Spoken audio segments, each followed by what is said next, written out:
Hi everyone, this is Suzanne Wagner and I'm doing my blog for today. And this one is about the joys of watching Eva Evdokimova, who is a principal dancer with the Berlin Ballet. She was amazing. And the moment when I realized that comparing will get me nowhere. Ballet dancers are always looking in the mirror. We look at the lines and angles of how something looks to an audience. We seek to create a perfect line with a body, a beautiful flow, and a powerful presence. This process of constantly staring at yourself and others in the mirror can distort the mind. From that place of distortion, it becomes easy for the brain to decide that the qualities, movements, turnout, extensions, facial and body expressions of others is vastly superior to our own. Over time, that can begin to whittle away at our confidence and tear down our faith and belief in ourselves. While it is very, very helpful to see other dancers with superior skills that seem to be impossible to us, there are moments when another person has a unique and particular quality that we don't naturally carry or understand how to generate.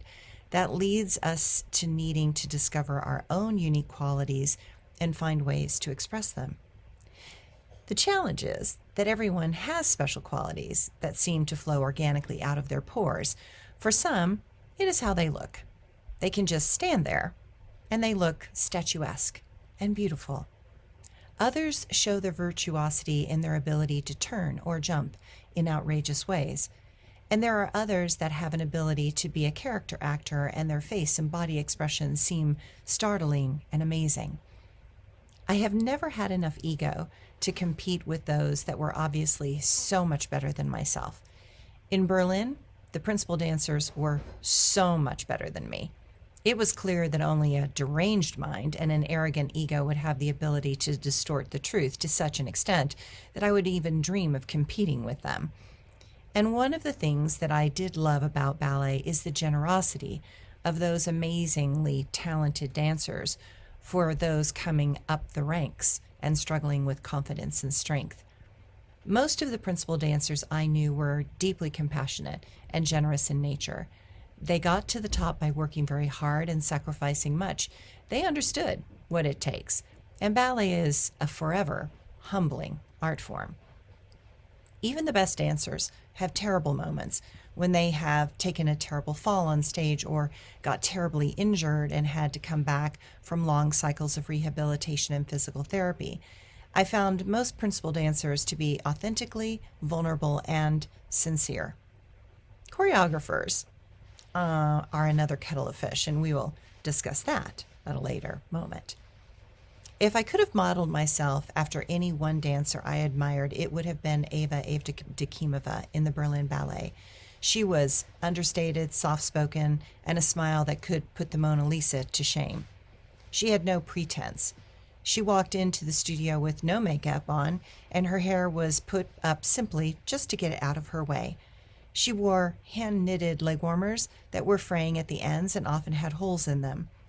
The top arches in her feet had clearly been broken from all the effort to point them into the unique arch that was a trademark when she danced. She even had to have special boots made for her to accommodate her unusual arches. She was never loud or obnoxious. I rarely saw her lose her temper, and she was always willing to work very hard. She danced like her temperament. She was not a show-off. Her approach was one that showed the softness, lightness, and delicate bounce of a very strong and powerfully understated dancer. The gentleness of her arms when she jumped was soft like a feather. She was the epitome of a sylph, a willy, or a swan.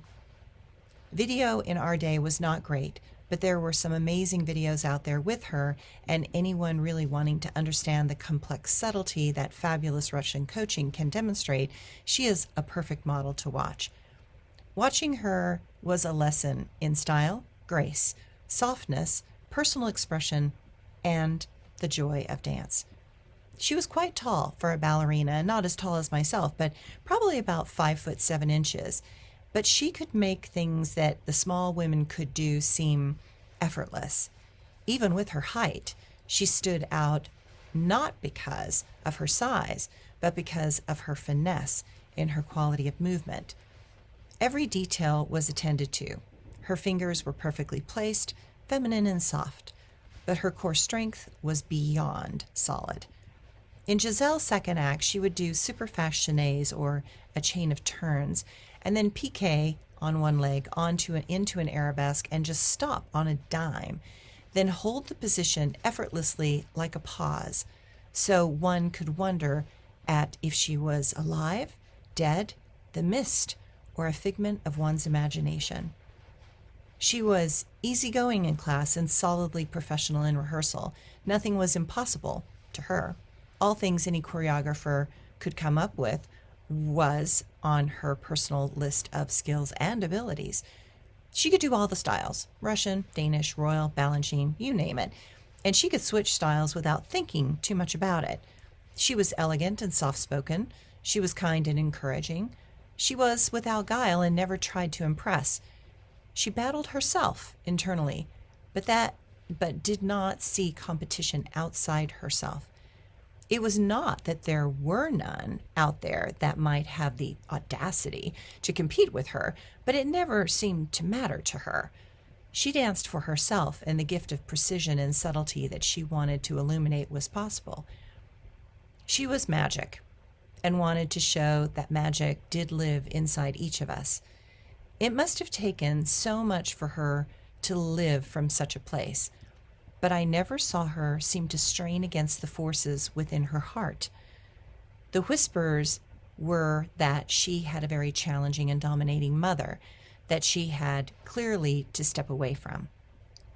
And when I met her, that break had already occurred. She was her own self, highly responsible and accountable, the personification of what to reach for on many levels. I know every dancer in Berlin highly respected her, and we all marveled at her skills and gentle spirit. I think I was attracted to Eva because I understood that desire to compete against oneself and not other dancers. At the age of about 13 years old, I found myself competing with another dancer in my school. She was short, cute, perfect feet, and a button nose. She was completely opposite me. At that time, I was growing too fast. I was 5 feet 10 inches by ninth grade, and so I was gangly, awkward, trying to not look like a young colt whose legs were too long for their body. At SAB, they called me the little giraffe. This was a takeoff on Suzanne Farrell. Amazingly, she and I shared the same birthday, August 16th, different years, of course. She was called the giraffe. I know that the teachers at the school saw the similarity that was there, though I never got to her level professionally either. She was a principal dancer with New York City Ballet for many years, and amazing. And I felt like a baby giraffe. Legs too long for my body. I felt all over the place and was lumbering rather than galloping. But at age 13, I was making myself miserable and trying to fit into a small box because I envied this other dancer. I was making myself depressed because I could not be what she was. That is when the breakthrough happened. I realized that all women are beautiful. Each one is a unique combination of the feminine, and one is not better than another. I saw in an instant that women are all flowers in the garden, and not one flower is more beautiful than another, and all the flowers are needed in the garden. I could see how my jealousy and envy were like a sickness that ended up attacking me, and that I could not live that way and succeed or survive. It was like a glass breaking inside, and what spilled out was my more authentic self. Suddenly I was able to appreciate the beauty in every dancer and every person, and I could allow them to be special in their way, but that did not mean I was not special in my own way. Acknowledging another woman's beauty did not need to take anything away from myself. It was a profound shift that has lasted all these years. I never tried to compare myself to another. Like Eva Evdokimova, I competed with myself, and that was enough. And it was enough to do my very best in each performance, even if I made mistakes, and I made some real doozies. I know that I put my whole heart and soul into it. And regardless of if I did not attain the goals that I had for myself, I was still beautiful, graceful, and how my life force energy moved through me was enough to inspire, uplift, and show a pathway through the complicated pathways of life. I learned that the fears, challenges, and patterns that I had to deal with in this life were enough for me. I did not need to fit into a box that molded another. I had my own work cut out for me, and that was where I could place my attention and focus. The lesson was to focus on what were my gifts and cultivate them into forms of excellence, subtlety, and grace. My limitations were mine to uncover and discover, but they were not there to stop me, but to show me much that I had overcome. It showed me how to have a clear head and a willing heart, and to know that a bit of talent and a pinch of luck and personal determination goes a long way, because you have to believe in yourself. So much can be overcome with proper focus and effort. I learned to tenderly hold my fears with great love in my heart. I learned that I feared mostly my own success and the cost of that success.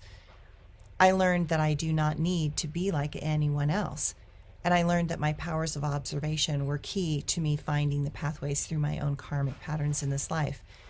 And I learned that when we love all of who we are, our fears, our hurts, our anger, our sadness, and our magic, that we become an unstoppable force for good in the world. Thanks, everyone.